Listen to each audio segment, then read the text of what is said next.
भक्तजनों, आज मैं आपको प्रयागराज के त्रिवेणी संगम में हर साल लगने वाले माघ मेले की पावन कथा को सुनाने जा रहा हूँ। यह माघ मेला सृष्टि के सृजनकर्ता ब्रह्मा जी को समर्पित है।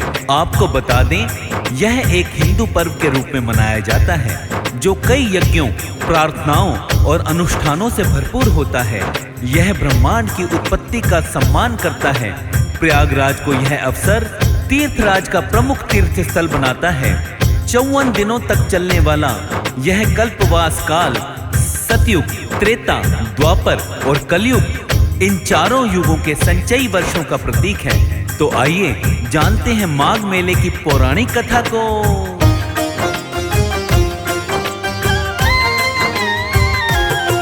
हम प्रयागराज के माघ मेले की कथा सुनाते हैं, पावन कथा सुनाते हैं। यहाँ स्नान करने से मोक्ष को पाते ये बतलाते हैं।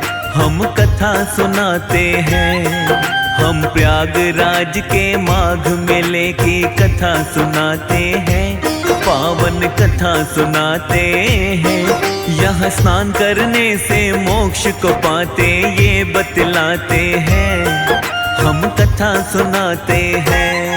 ये कथा है बड़ी महान, सुनकर होता कल्याण।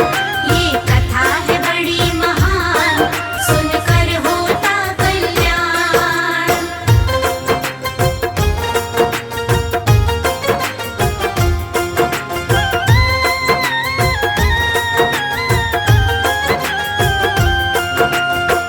भक्तजनों, प्रयागराज का यह पावन मेला विश्व प्रसिद्ध है।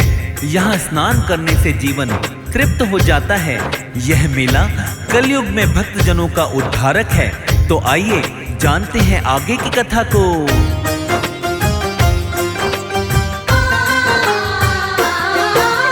भारत देश का राज्य है यूपी, जिला है प्रयागराज। वेद पुराण और ग्रंथ बताते इसके सारे राज। भारत देश में देव ऋषि मुनि संत अवतारे हैं। गंगा जमुना सरस्वती ने यहाँ पग भी धारे हैं। उत्तर दिशा में गिरी हिमालय ख्याति पाता है। पर्वत के टीले पर रवि किरणें बिखराता है।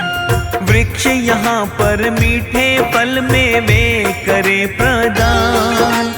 वेद पुराणों ग्रंथों से मिलता है अद्भुत ज्ञान। ऐसा ही एक पावन उत्सव चलो दिखाते हैं।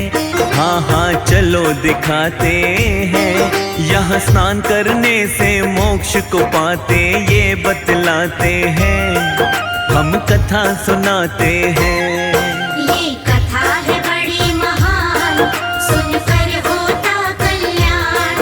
ये कथा है बड़ी महान, सुनकर होता कल्याण।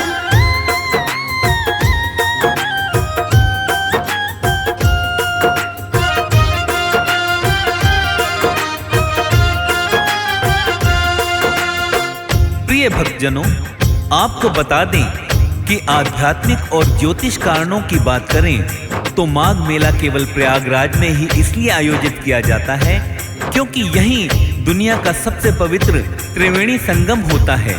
यही वो स्नान है जहां गंगा, जमुना, सरस्वती नदी का एक साथ मिलन होता है। हिंदू धर्म की माने तो यह वह स्थान है जहां तप, ध्यान और स्नान करने से मनुष्य अपने पापों से मुक्त होता है।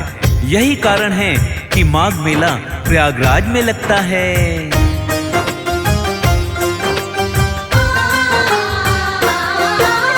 प्रयागराज ये सदियों पुराना है पावन स्थान। तपभूमि ये ऋषि मुनियों की होता यहाँ कल्याण। हर युग में यहाँ ऋषियों ने आकरी तपस्या भारी, जिस कारण ये पूज्य धरा है सृष्टि में अति न्यारी। जिस कारण से माघ मेला यहाँ पे लगता है। बड़ा मनोरम दृश्य यहाँ का मन को हरता है। प्रतिवर्ष आयोजन कर सब खुशियाँ मनाते हैं। देश विदेश से साधु संत यहाँ पे आते हैं। कल्पवासी श्रद्धा भाव से यहाँ पे आते हैं। हाँ हाँ यहाँ पे आते हैं। यहाँ स्नान करने से मोक्ष को पाते ये बतलाते हैं। हम कथा सुनाते हैं। ये कथा है बड़ी महान, सुनकर होता कल्याण। ये कथा है बड़ी महान, सुनकर होता कल्याण।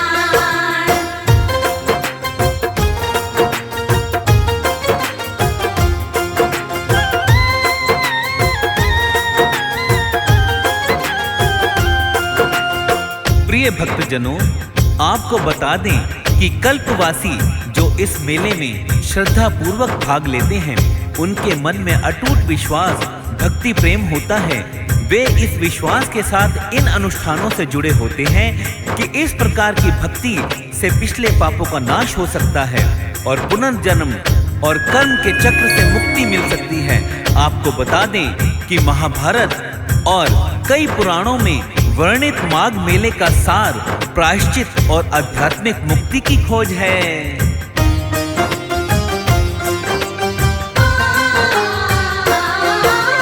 युगों युगों से संगम तट तो पावन है स्थान। पुनर्जन्म का चक्र है मिटता हो जाता कल्याण। गंगा जमुना सरस्वती यहाँ आकर मिलती है। दिव्य मिलन जो तन मन सारा पावन करती है। सतयुग की है बात पुरानी तुम्हें बताता हूँ। सागर मंथन का किस्सा मैं तुम्हें सुनाता हूँ। ऋषि दुर्वासा का शाप जब इंद्र ने पाया है, बल यश वैभव देवराज ने अपना गवाया है। कैसे क्या होता है सारा हाल बताते हैं, सारा हाल बताते हैं। यह स्नान करने से मोक्ष को पाते ये समझाते हैं। हम कथा सुनाते हैं। ये कथा है बड़ी महान, सुनकर होता कल्याण। ये कथा है बड़ी महान, सुनकर होता कल्याण।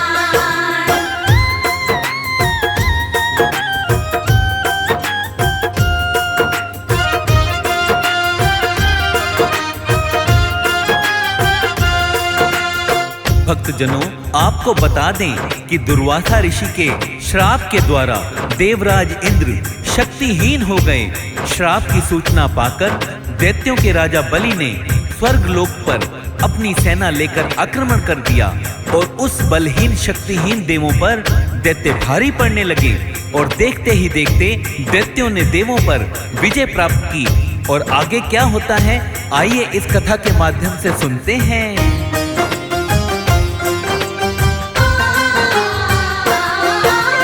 बलशाली दैत्यों ने देवता मार भगाए हैं। भाग गए कुछ दैत्यों ने फिर बंदी बनाए हैं।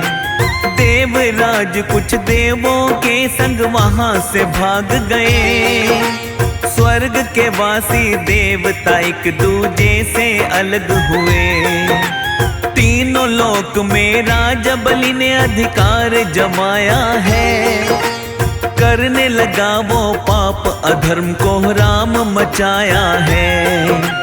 यज्ञ हवन ऋषि मुनियों को वो ना करने देता।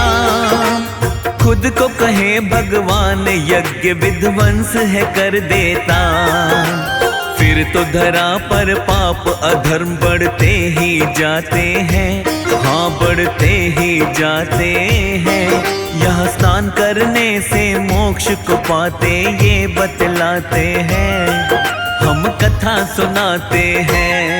ये कथा है बड़ी महान, सुनकर होता कल्याण। ये कथा है बड़ी महान, सुनकर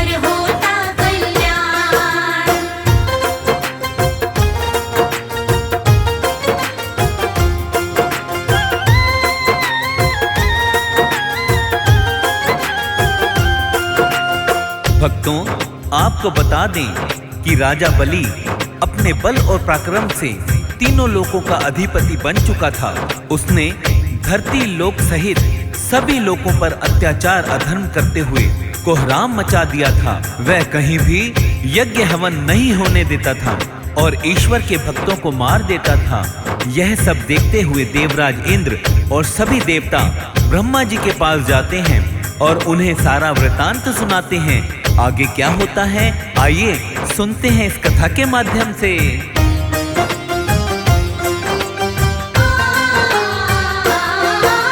सभी देवता दौड़े दौड़े ब्रह्मलोक आए। ब्रह्मा जी जो कमल पुष्प पर बैठे ध्यान लगाए। हाथ जोड़कर सभी देवता करने लगे थे पुकार। नेत्र खोले ब्रह्मा जी ने सुन करके करुण पुकार। फिर देवों ने ब्रह्मा जी को सब समझाया है। इतना सुनकर ब्रह्मा जी का मन घबराया है।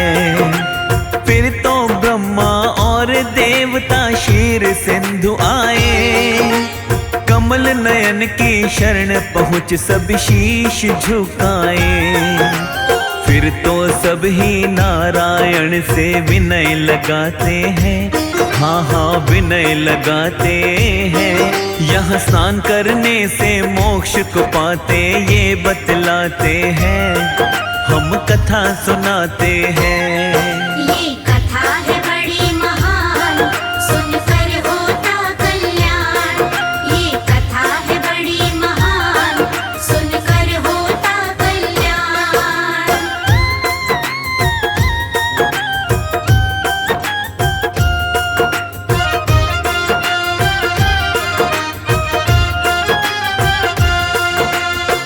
भक्तजनों, आपको बता दें कि सभी देवता भगवान श्री विष्णु जी की स्तुति करते हुए भगवान विष्णु को अपनी समस्या सुनाते हैं।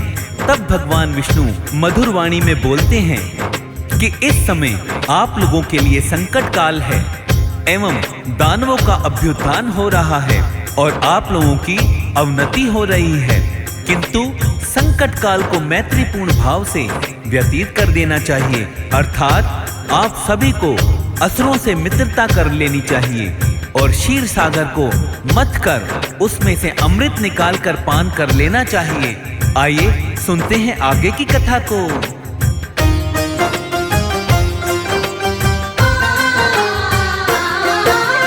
देवों की सुन बात नारायण ने समझाया है। दैत्यों को तुम मित्र बनाओ ये बतलाया है। देवराज ने श्री विष्णु की बात तो मानी है। सागर मंथन करने की फिर मन में ठानी है। देवराज फिर राजा बलि के पास में आए हैं। सागर मंथन अमृत पान की बात बताए हैं। अमृत की सुन बात बलि फिर हो गए हैं तैयार। बल के नशे में बोला बलि मैं ना मानूंगा हार। श्री नारायण आगे की तैयारी कराते हैं। हाँ तैयारी कराते हैं। यहाँ स्नान करने से मोक्ष को पाते ये बतलाते हैं। हम कथा सुनाते हैं। ये कथा है बड़ी महान, सुनकर होता कल्याण। ये कथा है बड़ी महान, सुनकर होता कल्याण।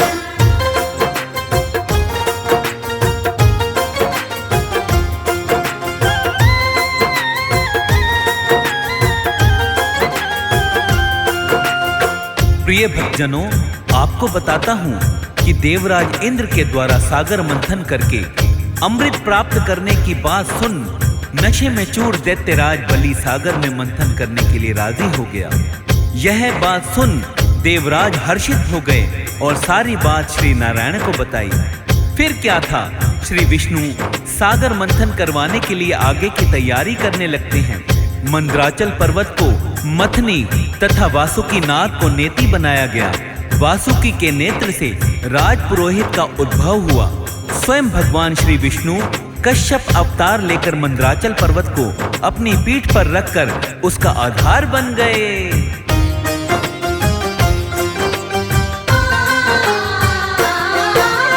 देव और दैत्यों ने सागर मंथन करवाया है, रत्न 14वां अमृत को पावन हर्षाया है।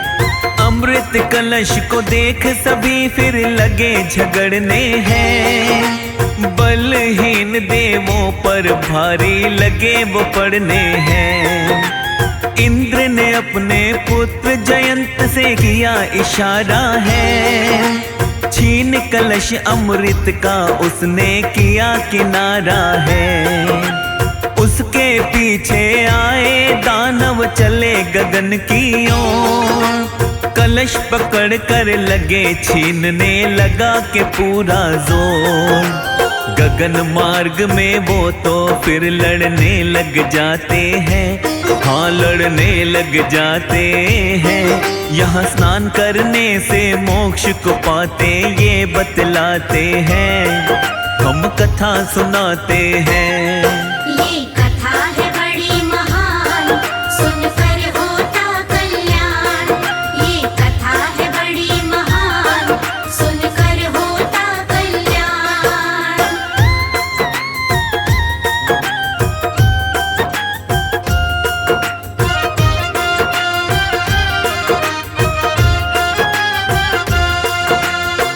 प्रिय भक्तों, आपको आगे बताते हैं कि अमृत कुंभ के लिए स्वर्ग में 12 दिन तक संघर्ष चलता रहा और उस कुंभ से 4 स्थानों पर अमृत की कुछ बूंदें गिर गईं। यह स्थान पृथ्वी पर हरिद्वार, प्रयाग, उज्जैन और नासिक थे।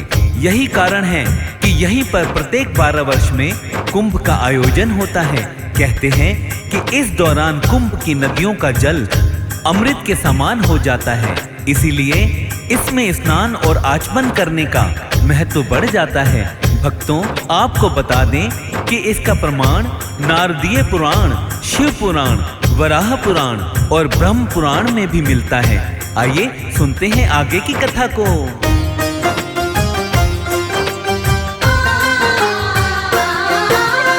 अमृत बूंद के कारण जल अमृत कहलाया है, गंगा जमुना सरस्वती पावन बतलाया है। 12 वर्ष में कुंभ का भी होता है आयोजन, देव ऋषि मुनि आते यहाँ पर धरती ये पावन। किंतु माघ का मेला तो प्रतिवर्ष ही लगता है, पावन माघ का मेला दिन 40 ये चलता है। देश के कोने कोने से स्नानार्थी आते हैं, साधु संत ऋषि मुनि तब कर तब दिखलाते हैं। संगम में स्नान का करना शुभ बतलाते हैं, हाँ सभी शुभ बतलाते हैं। यहाँ स्नान करने से मोक्ष को पाते ये समझाते हैं, हम कथा सुनाते हैं। ये कथा है बड़ी महान, सुनकर होता कल्याण।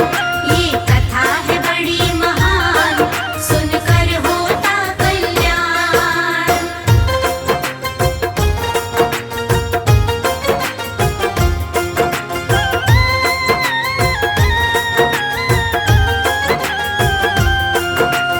प्रिय भक्तजनों, आपको आगे बताते हैं कि माघ मेले का सबसे प्रमुख अनुष्ठान संगम में पवित्र स्नान करना माना जाता है। भक्तों का मानना है कि इस पवित्र जल में स्नान करने से उनकी आत्मा की शुद्धि होती है और जीवन के समस्त पाप धुल जाते हैं। पौष पूर्णिमा, मौनी अमावस्या, बसंत पंचमी और माघी पूर्णिमा जैसे विशेष शुभ दिनों में इस स्थान पर भक्तों की भारी भीड़ उमड़ती है।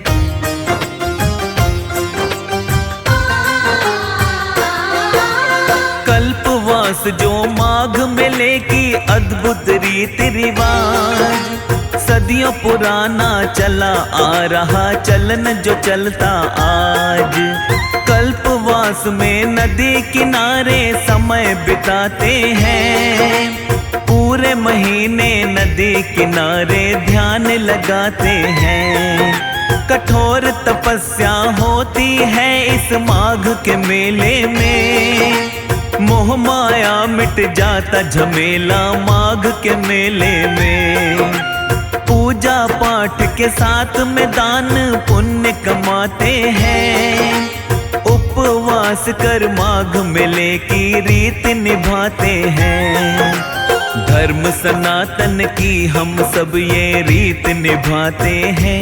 पावन रीत निभाते हैं।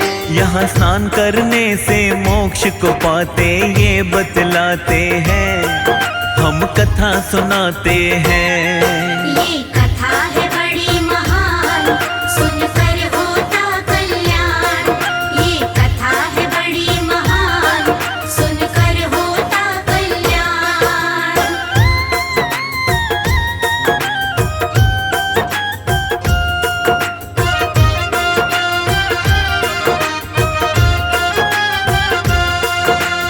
प्रिय भक्तों, कल्पवास एक ऐसा कठोर समय होता है जब तीर्थ यात्री पूरे महीने नदी के किनारे रहकर उपवास और अनुष्ठान करते हैं और तपस्वी की तरह जीवन व्यतीत करते हैं। कल्पवासी कठोर दिनचर्या का पालन करते हैं, जिसमें सूर्योदय से पहले स्नान करना, देवी देवताओं की पूरी श्रद्धा से पूजा करना। कल्पवासी ब्रह्मचर्य का पालन करते हैं।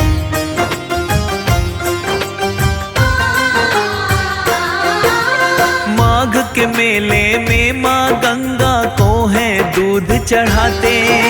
सत्यनारायण को चूरमा भोग सभी है लगाते। भूखे को भोजन है देते, प्यासे को पानी। शिव का नाम लेने से खुश होते हैं शिव कल्याणी। ऐसा करने से मानव फिर मोक्ष को पाता है। पाप मुक्त होकर श्री हरि के चरणों को पाता है। अति पावन मन भावन भक्तों कथा सुनाई है। सुमिर शारदा भक्तों ने ये महिमा गाई है। प्रेम तनय माँ गंगा की जयकार लगाते हैं। जय जयकार लगाते हैं। यहाँ स्नान करने से मोक्ष को पाते ये बतलाते हैं। हम कथा सुनाते हैं।